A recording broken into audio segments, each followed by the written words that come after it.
Welcome back to the Malicious Multiverse Lore Explained. Due to community guideline miscommunications, YouTube has taken down some of these episodes. So I'm going season by season explaining the lore of every season. One season constitutes as 100 episodes. Let's begin. We kick off the new season with a new character, that being Virginity Man. We would also meet his arch nemesis, the Child Predator. The next new character we meet is that kid from the bad 90s movie. He's quite literally just a cliche from the 90s, born in the 90s and is in the modern timeline. He wants to save the rec center.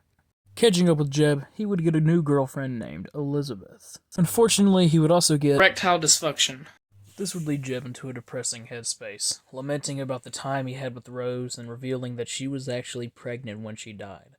On top of that, the depression of losing his daughter would still burn within his heart, making him get into an even deeper place. Jack, having tried every job other than being a janitor, at some point had become a doctor, and ended up prescribing Jeb some pills to help him with his erectile dysfunction. It was pretty gross. The good moments between the homies wouldn't last very long, though, as Jeb still had all that pent-up aggression after Jack was the one that returned instead of Jen. And through this, an argument would begin. Jeb would go out of his way to make messes, that way Jack would have to clean it up, being the janitor, and this would lead into a terrible argument. The two would begin a fight, and Jack would call out Jeb for treating him like shit. They would go back and forth, lamenting on their trauma and losses. Jeb through the loss of his girlfriend and daughter, and Jack losing the woman of his life. While she was up in heaven, he was trapped back down in hell. And through this, the two would end up rekindling their friendship. Take them out. Can anyone hear me? It is I, Dick and Balls. Huh? The next character we would meet would be Slave Baby. Just as it sounds, Slave Baby was a baby born into slavery, and would end up working. Ironically, his slave master would be named Joshua, a potential connection on the family tree connecting to Cracker Negro. Slave Baby would be used as an example to the rest of the slaves of what happens if you try to escape or form a revolution. As he was put in and taken into care, he would discover something. A notebook.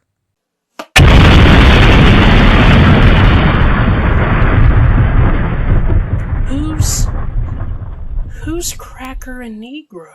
The next character we would meet would be Earl the Old Man.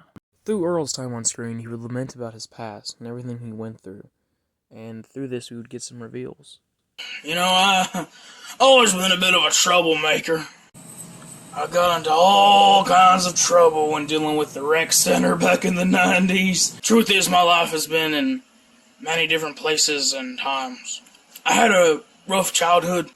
I used to just be very different. I miss that raccoon. As a kid, I went through a lot of struggles with my disabilities. As a teenager, I got into so much trouble. But after some time shifted, I made more friends. And being an adult, I hated my job. I tried taking a million other jobs to get out of the job I had. You know who I am. My name is Earl. Well, if it wasn't obvious, Earl is clearly from the future. And with multiple different memories coming in multiple different angles, it's revealed that through this, he is many different characters. He was Jack the janitor. He was the kid from the bad 90s movie. He was Tard the retard. In this video, he explains that he can have 5 different memories of just one day, and that is due to the fact that he quite literally does. Each memory coexists with each other, causing his mind to go somewhat crazy. With that, it seems that he also has a bit of dementia, thus making it even worse. But he has come back to this time. Why? Seemingly for the glory days. Thus, the story of Earl begins. Now we catch up with old Choxon the paraplegic. Choxon is having some friends over. I'll be having some friends over for dinner. They're disabled, but I do it better. Tard the retard, and a new character. Hi, I'm Tina, and I have Tourette's. Hello, children. My name is Stephen Hawking. I am Choxon's grandfather. Naturally, the children would play in the road. And that doesn't end well for old Choxon the paraplegic. Oh God! Oh! Oh my! Oh, the humanity! Oh! I'm starting to feel my legs again! And just when I thought I couldn't get more disabled. Now, after all this time, we catch up with Stuffed Madness Season 2, meeting Luigi. Huh. It's so strange being back after so long of waiting for another season. I can't find anybody. Not Grover. Not Robot Boy's remains. Can't even find that big guy that always walked around. My only friend right now is this really dripped out Dragon Ball. Yeah. Oh, is that a red dot? Sorry, Luigi. I had to take the shot. The next character we'd meet would be Nerd Nelson, a hard-pressed atheist and book lover. He doesn't really do much, but he's out there, and at some point he'll probably come back. Up next, we meet another new character. This is Elizabeth's brother, Eric, and Dell's new boyfriend. He's got tiny hands. I'm sure that helps with Dell's confidence. How about another new character? Rapper, Lil PP. Oh, people getting so sad. Tupac got shot and it was all so bad. Then Biggie got popped and everyone got mad. And everybody complains that I'm still just a Chad in the game. I got the fame. About to break your back, your Batman, my name is Bane. I'm bi-curious. I can't even see straight.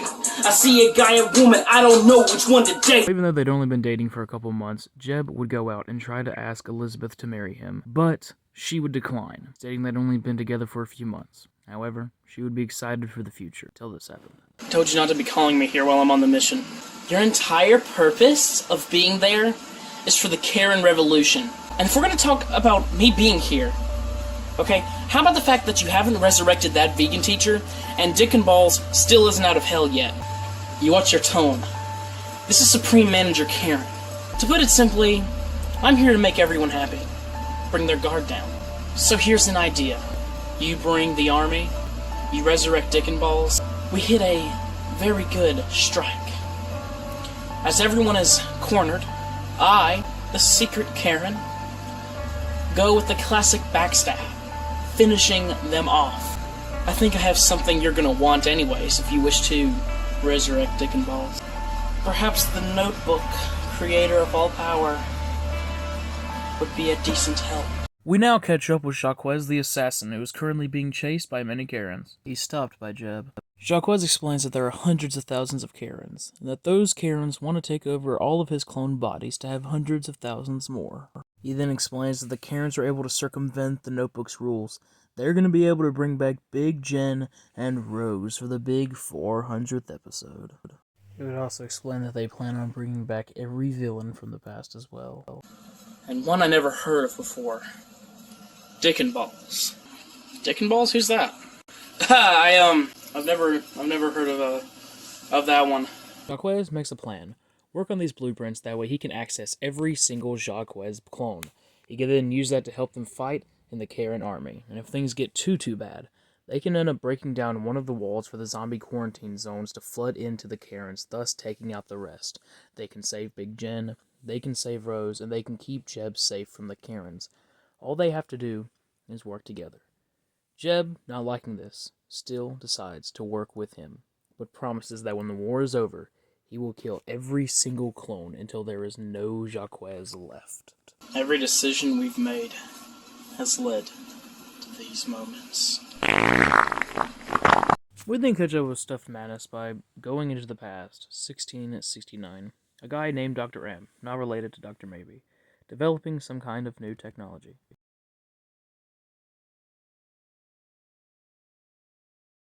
We then cut to 2004. A child arrives to the lab and they attempt to kill him to get him away, but he won't die. The child will eliminate the doctor named Number 3. It's very clear that this child is a time traveler. Sorry, buddy, but this time, I'm going to make it different. Luigi. Catching up to the main timeline, Grover has the head of Number 3. They offer $10 for Luigi to put on the head, and he obliges. Grover would check under the head, but Luigi would be gone. Grover would re-emerge from the head, and so too would the dripped-out Dragon Ball, just without his hat for some reason. We catch up with the scientist in the past as multiple people are going after him. He puts off the self-destruct sequence, and before he does, logs a video for us to watch. To whoever finds this, I'm uploading all of my consciousness into this robot. Use this information wisely. Don't make the mistakes I did.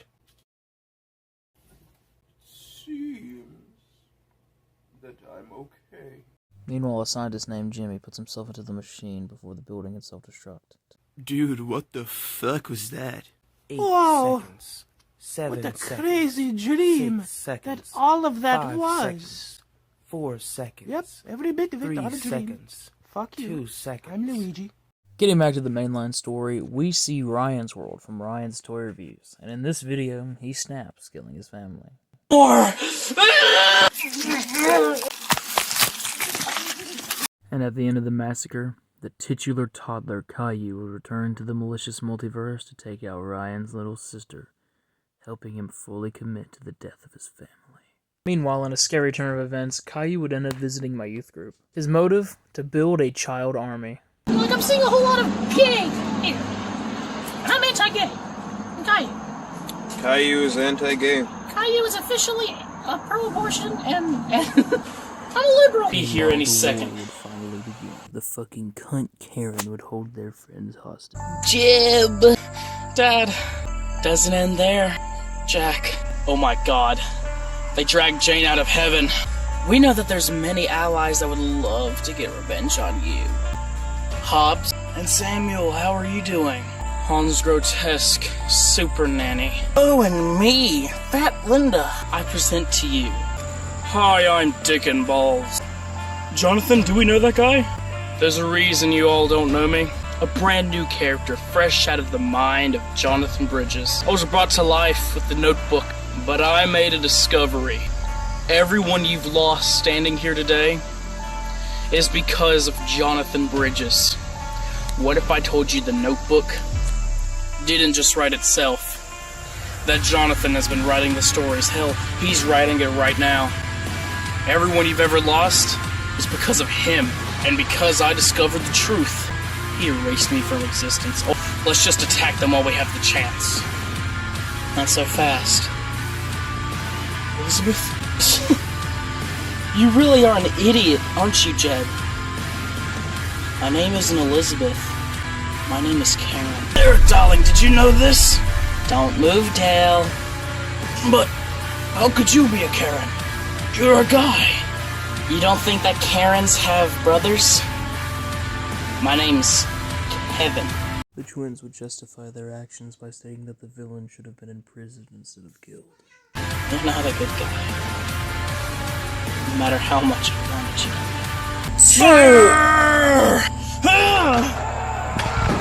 to. Elizabeth, please don't. Everyone hides in the house and takes cover, but all of a sudden, Aiden comes in to try and save the day. And surprisingly, they get help from the Stuffed Madness cast as well. Take your...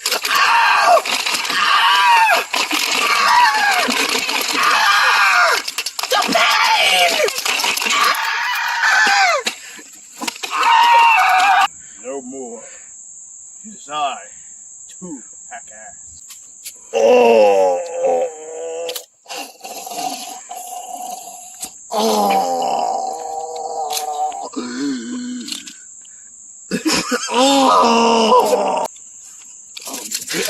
I did it! My power grows as I've killed Tupac! Every ally was going down quick, and there would even be a grand return of the original villain. I'm back! I'm back! Things growing so desperate, Jonathan would go to fight Supreme Manager Karen himself.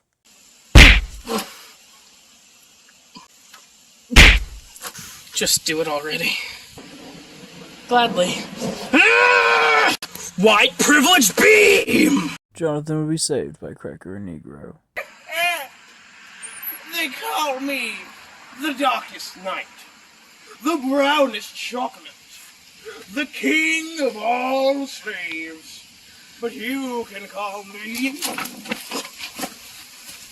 Negro. With the boys together, it would give them an advantage, and they'd be able to defeat the Supreme Manager Karen and her army of Karens. What's up, Chris? Easy. Boom. The Karen Revolution dies with Supreme Manager Karen. I, Dick and Balls, have failed my mission. What you gonna do now, Jonathan? Send me back to hell? Dick and balls. I'm sorry for what I did to you. You didn't deserve it. Fuck you. And by the power of the notebook, I revive all the heroes that were lost today. Jonathan. Jeb.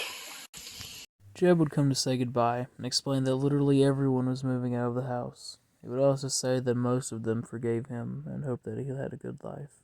And with all the pain and suffering it caused, Jonathan would finally get rid of the notebook for good by burying it in the backyard. Everyone would get to have free will for 100% certainty. Though he never took their free will, he did allow their deaths. And this would be the way to rectify that decision, to get rid of the notebook. Jeb would make peace with Rose and move on with Elizabeth. Though she and Eric had tried to take them out, forgiveness was something they needed to afford after everything with Jonathan, and through this they would try to work on their relationships together. Everybody would move out of the house, leaving Jonathan behind. Jack, Tard, that kid from the Bad 90s movie, Earl, Jane, and Jane would all move in together. Every character would separate, leaving only Jonathan, Jesse, and whoever else. Unfortunately for Jonathan, this was only the beginning of his problems. Oh my god, Jonathan! One of the barriers! It's broken! The zombies are coming in! Son of a